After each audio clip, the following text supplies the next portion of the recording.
बिस्मिल्लाहिर्रहमानिर्रहीम। अच्छा बेटे, कुछ स्टूडेंट्स ने कहा था कि उनको सर्ट्स के हवाले से कुछ डिफ़िकल्टी है।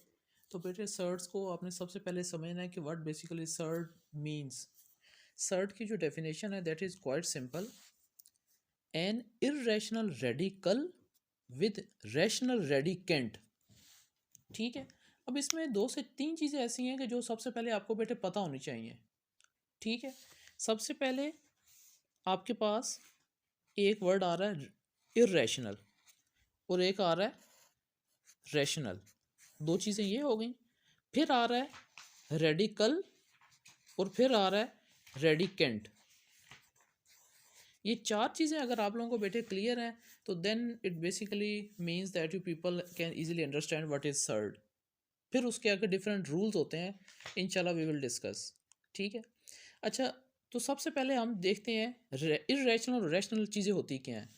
असल में बेटे जो रियल नंबर होते हैं ना, ये रियल नंबर की दो टाइप्स होती हैं, rational number and irrational number. अब क्वेश्चन है कि रियल नंबर कौन से होते हैं। बड़ा इजी आंसर है, रियल नंबर हर वो नंबर होता है जो इमेजिनरी नहीं होता।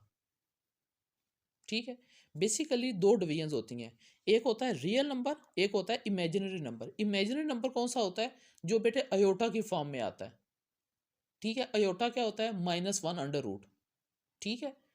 या जिसको हम कम्प्लेक्स कॉन्जुगेट कहते हैं। अंडर रूट के अंदर जब नेगेटिव साइन आ जाता है ना तो वो कम्प्लेक्स बन जाता है। क्लियर? तो अब हम रियल नंबर की बात कर रहे हैं, इसकी दो टाइप्स हैं, रैशनल और इरेशनल। अब बेटे रैशनल के अंदर आपको आसान ज़बान में मैं समझाऊं तो चार बेसिक टर्म्स होती हैं, natural number, whole number, integers और फ्रैक्शन फॉर्म। नेचुरल नंबर आप लोगों को पता है क्या होता है। ठीक है। होल नंबर का भी पता है, नेचुरल नंबर से पहले जीरो लग जाए तो वो होल नंबर बन जाता है। इंटीजर में पॉजिटिव नेगेटिव दोनों आ जाते हैं। और एक होता है फ्रैक्शन। फ्रैक्शन की फिर आगे टू टाइप्स होती हैं, मैं आपको सेकेंड वीडियो में बताता हूँ। अब बेटे देखिए, मैंने आपको कहा था कि नेचुरल नंबर आपको पता है क्या होते हैं, 1 2 3 4 5 6 so on. Whole number, natural number से पहले जीरो लग जाए तो वो 0 1 2 3 सो ऑन। इंटीजर में क्या होते हैं, पॉजिटिव नेगेटिव दोनों आ जाते हैं। ठीक है। और इसके बाद होता है फ्रैक्शन फॉर्म। अब फ्रैक्शन फॉर्म ये वो पॉइंट है जहाँ पे बच्चे कंफ्यूज होते हैं। फ्रैक्शन फॉर्म, हर फ्रैक्शन फॉर्म इसमें नहीं आती। फ्रैक्शन फॉर्म में अंदर दो इसकी टाइप्स आती हैं। कौन कौन सी? एक तो जो हो टर्मिनेटिंग हो। ठीक है। कौन सी हो? टर्मिनेटिंग। और सेकंड जो सी होती है वो होती है रिपीटिंग। अब आप सोच रहे होगे कि सर ने फ्रैक्शन फॉर्म का क्या है, तो टर्मिनेटिंग रिपीटिंग कैसे आ जाते हैं। बेटे ये इस तरह आते हैं कि आपके पास सपोज एक फ्रैक्शन फॉर्म है, आप सपोज करो उसको हम कहते हैं कि वो क्या है, 7/4। अब ये फ्रैक्शन फॉर्म ही है ना। ठीक है। इसको जब आप डिवाइड करोगे तो आपका आंसर क्या आता है 7/4 का, तो 7/4 आपका आंसर क्या आ गया, 1.75। ठीक है। आंसर क्या आ गया, 1.75। तो इसी को टर्मिनेटिंग डेसिमल कहते हैं कि यहाँ पर टर्मिनेट हो गया, ख़त्म हो गया। तो ये जो फ्रैक्शन की टाइप है ये रैशनल नंबर का हिस्सा है। और रिपीटिंग कैसे होती है, सपोज मैं आपको एग्जांपल देता हूँ। आप लिखो 2/3। अब ये भी है तो फ्रैक्शन फॉर्म ही ना, लेकिन ये उसकी रिपीटिंग टाइप है। कैसे? आप 2 को बेटे डिवाइड करो 3 पे, तो आंसर आ रहा है 0.6666, रिपीट हो रहे हैं ना। ठीक है। तो ये आंसर आ रहा है 0.6666 और ये कंटिन्यू चल रहा है। तो फ्रैक्शन फॉर्म की भी सिर्फ वो टाइप्स रैशनल नंबर होती हैं जो या टर्मिनेटिंग होती हैं, ख़त्म हो जाती हैं, या वो रिपीटिंग डेसिमल चल रहे होते हैं। क्लियर हो गया? ये बेसिक टाइप्स हैं रैशनल नंबर की, सिंपल वर्ड्स में। अब आपको मैं इरेशनल समझाता हूँ।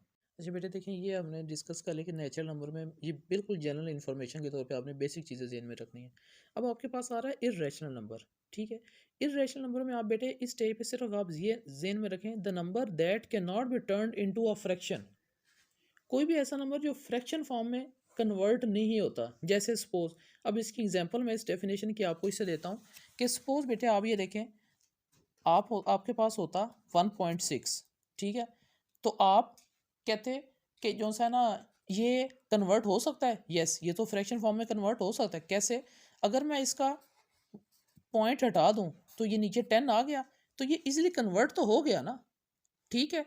तो इस वजह से अब ये तो उस कैटेगरी में नहीं आ सकता।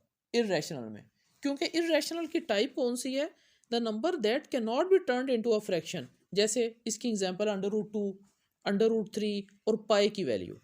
ठीक है, अब इसकी मैं आपको समझा इस तरह देता हूँ। ये देखें, ये आपके पास अगर आप साइंटिफिक अपना कैलकुलेटर लें और उसके अंदर आप ये देखें, हमने एग्जांपल ली √2। ठीक है, अच्छा आप लिखो √2, ये देखें ये इसका आंसर है। अब आप इसको बेटे इजीली कन्वर्ट कर सकते हो फ्रैक्शन फॉर्म में। फ्रैक्शन में तब कन्वर्ट होता है ना, ये पॉइंट खत्म करके आगे जितने डिजिट है उतने ये जीरो लगाओ, तो ये आप कैसे कर सकोगे। ठीक है, it can not be converted. इसी तरीके से हमने एग्जांपल ली √3 की, √3, again we have a lot of numbers, तो it can not be easily converted into fraction form. और पाई के हवाले से भी मैंने एग्जांपल दी। बच्चों को एक कन्फ्यूजन होती है कि पाई की वैल्यू तो होती है 3.14। बेटे वो सिर्फ हम अपनी इजीली कैलकुलेशन के लिए लेते हैं, असल में पाई की वैल्यू क्या है, ये देखें, ये है पाई और ये उसकी वैल्यू है। ठीक है, तो बेसिकली आपके पास, और आप जिस वक्त भी उसको करो कि किसी भी फॉर्म में, जैसे उसके बाद आप 22 डिवाइडेड बाय 7 भी, ये सबसे पहले तो आप उसका वो हटाओगे ना, 22 डिवाइडेड बाय 7, तो वो भी देखें आपके पास इतनी बड़ी वैल्यू आती है। क्लियर। अब बेटे देखें, अब यहाँ पर इसकी डेफिनेशन के अंदर आपने एक चीज़ें तो ये देख ली थी कि आपने रैशनल और इरेशनल को क्लियर कर लिया। अब रेडिकल और रेडिकेंट ये चीज़ें आपने समझनी है। इसके लिए सिंपल एक एग्जांपल है कि जैसे अंडर रूट, ठीक है, ए और ऊपर अंडर रूट आपके पास रेडिकल साइन आ गया। ठीक है, जो चीज़ आपके पास अंडर रूट साइन के अंदर है, जो ए है, ठीक है, ये क्या कहलाता है, ये रेडिकेंट कहलाता है। ये क्या होता है, रेडिकेंट।